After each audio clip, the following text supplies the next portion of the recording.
Well, hello, everyone, and welcome to the October Mother Mary message. We're broadcasting it tonight on the 22nd because on the 10th, the 10/10, I was actually officiating my grandson's wedding. So welcome, welcome, welcome. I'm so glad that you're here, whether you're here tonight on the broadcast or you're watching it in the replay. It's a wonderful opportunity to receive the wisdom, the love, and the energy of Mother Mary, and to maybe take a breath with all that's happening in the world and find a soft place to fall, a soft place to sit, a warm comforter to surround yourself with, at this time. Because I know some of us are really questioning what in the world's going on.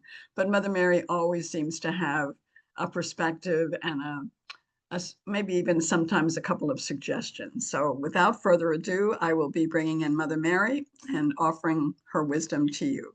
So.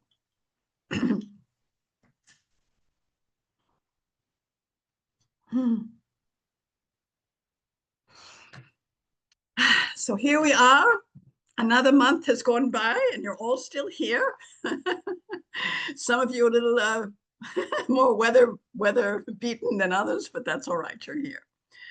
I want to say something that I think will be relevant and important to you, and that is that as a light bearer and an earth keeper and someone who is following the path of light, it's time to really understand that right now you must take back whatever power you have abdicated. I'm going to say that again. Right now you must take back whatever power you have abdicated. So what I mean by that is sometimes when things are happening in the world, one becomes more of a witness, and in some cases even feeling like a victim of that which is seemingly going on all around you. And when that happens, you start to feel less and less empowered to maybe do something or change something or have a life that feels joyous to you. And so while this is going on in the world, in some cases, it might feel like, well, what in the world could I do? I'm just this or that. And who knows what's going on in these different countries. And it's all so much to absorb, et cetera, et cetera. So I'm going to keep it very simple for you. Mother Teresa said it beautifully. She said, find your Calcutta. So, of course, Mother Teresa went to India and made all sorts of amazing things happen over the course of her time there, always by just being herself and by listening, in her case, to Jesus and to Source, to God. And you might ask yourself, how did this little lady, without any political capital, become one of the most famous people in the world and create all of these various places around the world through the Sisters of Charity and all the little sisters' houses that they had? How did she do that? She was not supported by the church. She didn't have millions of dollars. She had no political office of any kind.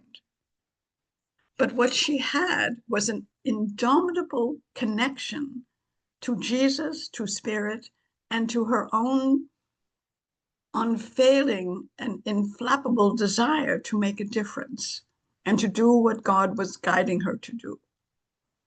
So how do you get that for yourself? How do you find your Calcutta?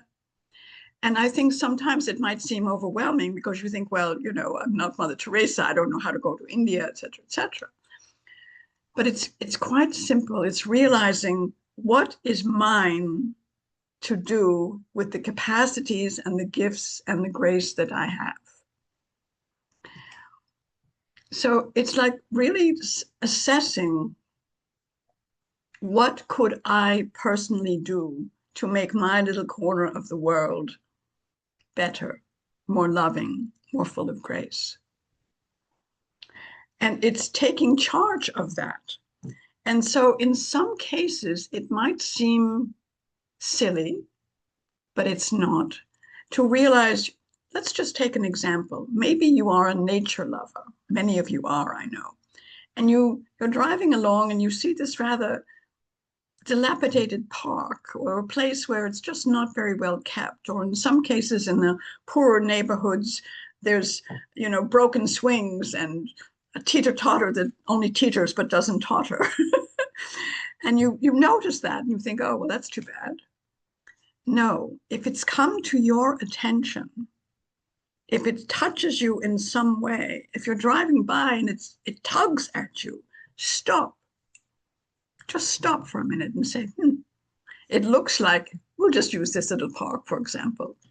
It looks like this little park could use some new swings and a teeter-totter that both teeters and totters, and maybe some little other things for the children to play in. Then you start to find out, well, who owns this place? Who has the responsibility for it? What do they need? And so it's almost like so many of you in all of your growing up years, you sort of thought that the government was taking care of these things, you know? Well, in case you haven't noticed, the government's closed in the US. So what does that mean? I'm just laughing about it because it's just a wonderful metaphor for what I'm trying to deliver to you. If you were now the local mayor or the local governor or the local school board official that saw that broken down swing and play set, what could you do? And so this is the piece that is just so daunting for some of you, and yet it's just an invitation to say, you know what? I'm going to call up some people I know. I'm going to find out what the protocols are. We don't want you to do something that's, you know, against the rules or all of that. But you just can imagine if you called the person or persons who had responsibility for that park and you said, I noticed it could use a little love. Is there something that I and my friends might be able to do to help? I don't think you're going to get a no. I think you're going to get a, well, yes, and here's the list and here's what we can do. Because what's happening right now is every single charity throughout the world, really, but of course also with most of you are here in the US, is struggling for money. And I know many of you have had to cut back on various things because that's what's going on in the world, and some of you not, but that's wonderful too. So instead of thinking about it from the perspective of, well, they should do something, ask yourself, what could I do? What could I do? And you start to realize that between yourself and maybe the club that you belong to or the church that you go to or the neighbors that you talk to or just yourself, you could raise the money to create whatever is needed in that little park. And then every time you drive by it in the future, you think, yeah, okay, check. Well done, well done, well done. And so in the world right now, what we need are the citizens to take back their authority, to take back their power, not to yell at this one or blame that one, but to say, what kind of world do I want to live in? And what could I do to actually fuel and feed that in my neighborhood? And by neighborhood, I mean, you know, the town where you live in, the neighborhood, the city, perhaps the state, I don't know, because it depends on what's calling to you. Many of you love your animals. I've noticed some cats and dogs on on the screens, and that's beautiful. But maybe you want to call the local shelter and find out, what do they need? And again, we're not always asking that you reach into your pocket solely. Sometimes that's fine. But what's needed now is this igniting of the common spirit of, yes, we can, and yes, we should, and yes, let's do it. Let's do it. Let's give the money to the organizations and the places that really nurture what I care about. So if that's nature, if that's animals, if it's the elderly, if it's the hospital, you know, all of you will have your own sort of Calcutta. You will have your own draw to something. But the important thing is to realize, if you've seen something or felt something, that's God calling you. That's God calling you and saying, hey, how about you do something? And you begin to realize if you only live in the world as it is right now, it will keep being the way it is right now. That's the law of inertia, right? It'll just keep being what it is. So if you're unhappy about something, if you don't like something, certainly speak up about it if that's appropriate, if that's what you want to do. But this is the time of building, creating, changing, being the catalyst, being the inspiration behind the changes that you would like to see. And so it isn't just sitting comfortably where you are. It's saying, what would I like to see? Part of the vitriol that's going on right now is it seems like no one can agree on the vision of what it is that perhaps the government should be doing. And I don't have an answer for that. And I'm not a political person. I'm really not. I know greed when I see it, as most of you do, but it's through the whole system. It isn't in this one party and not in the other. I promise you that. But what has caused that? What has caused that is a dysfunction in the human being that thinks that having more stuff, having more money, is somehow going to make their life worthwhile and successful on some level. And certainly having a certain amount is wonderful. But what's missing throughout our world right now is the attention to what is wrong being transmuted and shifted and revitalized and recreated by you, each of you, all of you, everyone, everywhere, doing, again, whatever has called to you.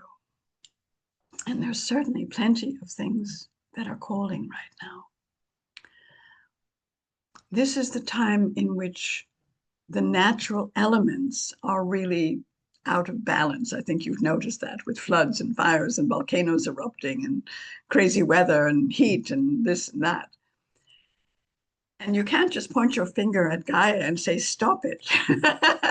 Much as you'd like to do this, stop it. We want it to be sunny because I'm having a picnic. No, we want it to rain because we need the rain for the crops. Well, someone's going to be unhappy.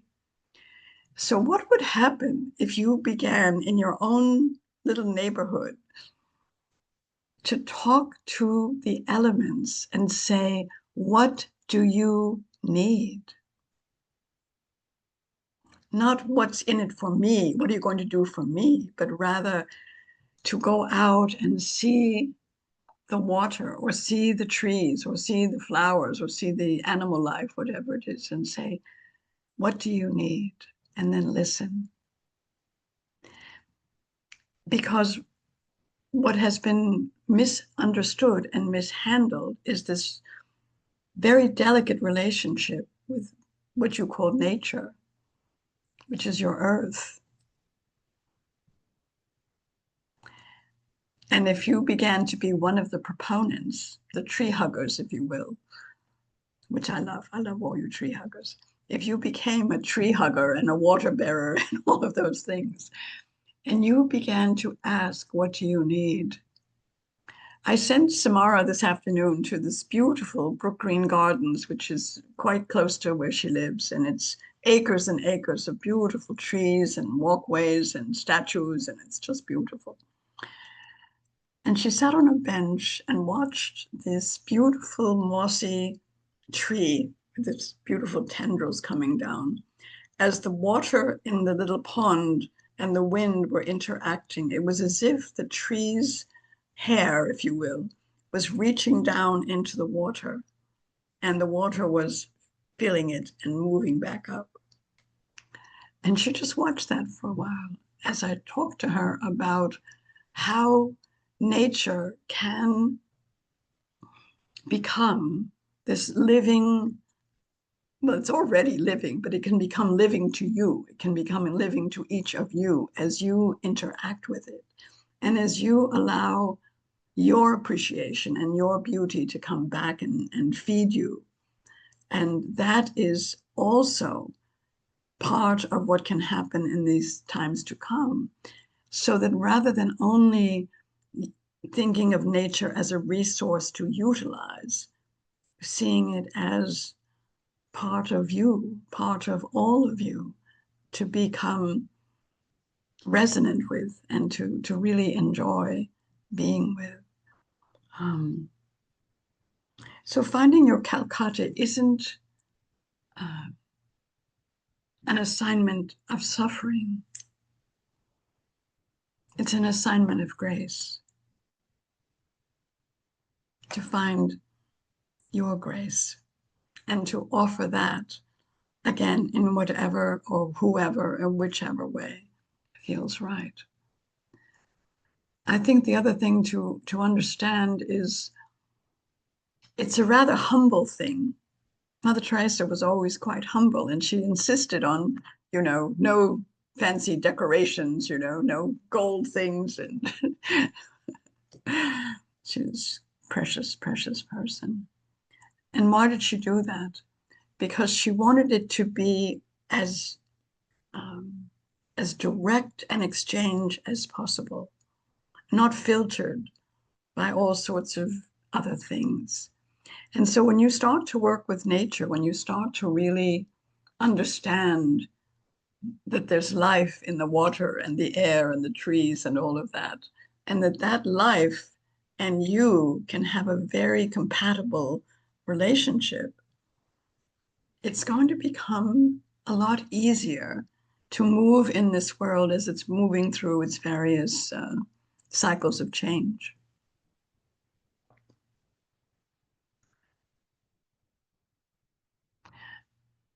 Many of you have such good hearts, and I so appreciate that. But now we need you to take those precious hearts and suit up in your armor of grace and walk amongst the people and the animals and the trees and offer your grace. That's what we need.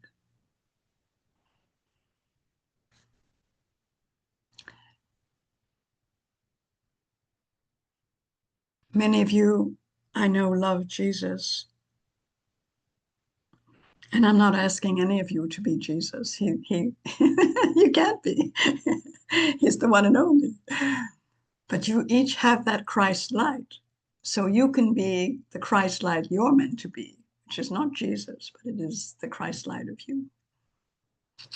And why did Jesus do what he did?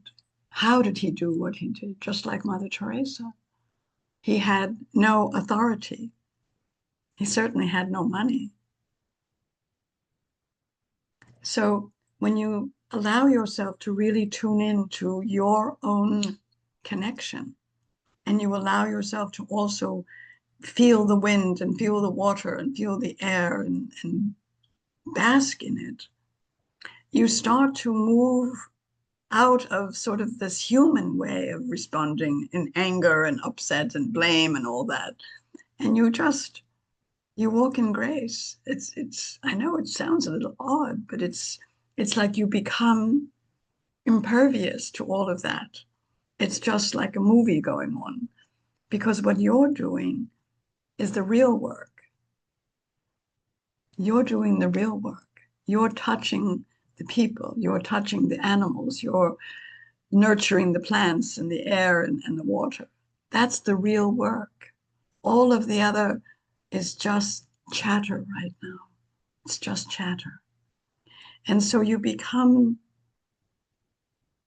this sort of sovereign being that is filled with grace and able to walk both humbly but also proudly, because you're full of the love that you've come to share. And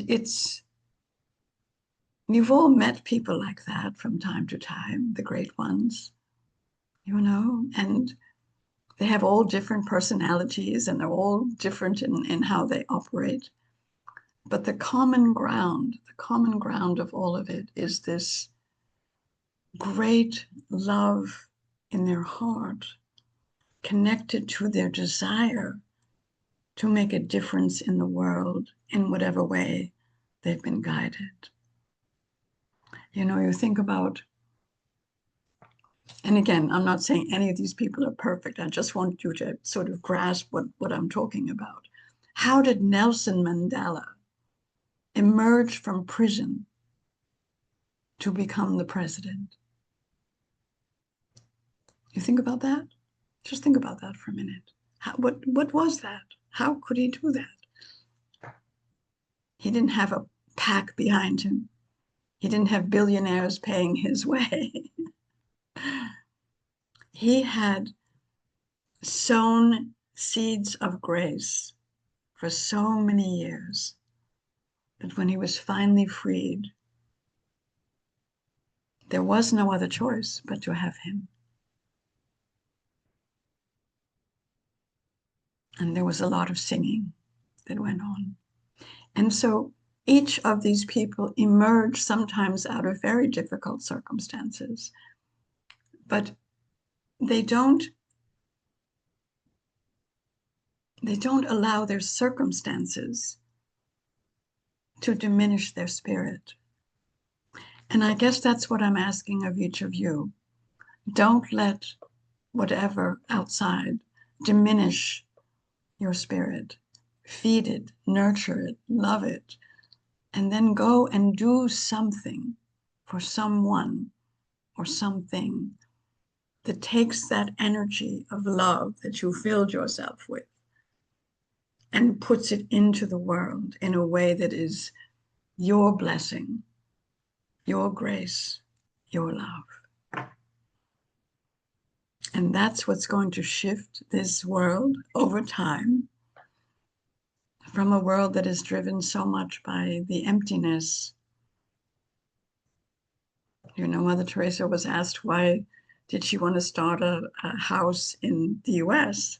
Because the US is so rich.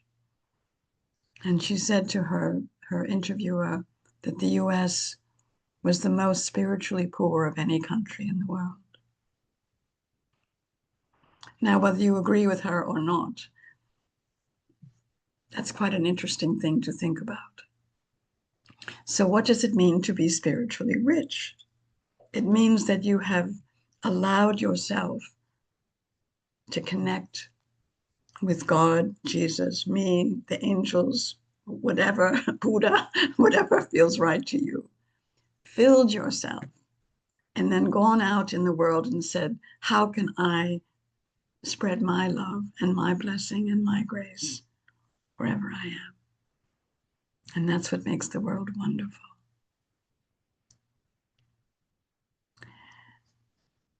So let's see.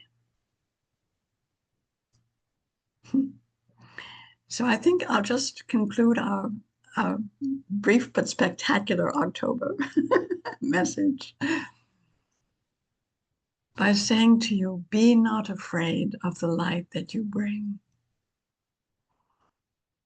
It holds your gifts, and ultimately it is the legacy that you will leave.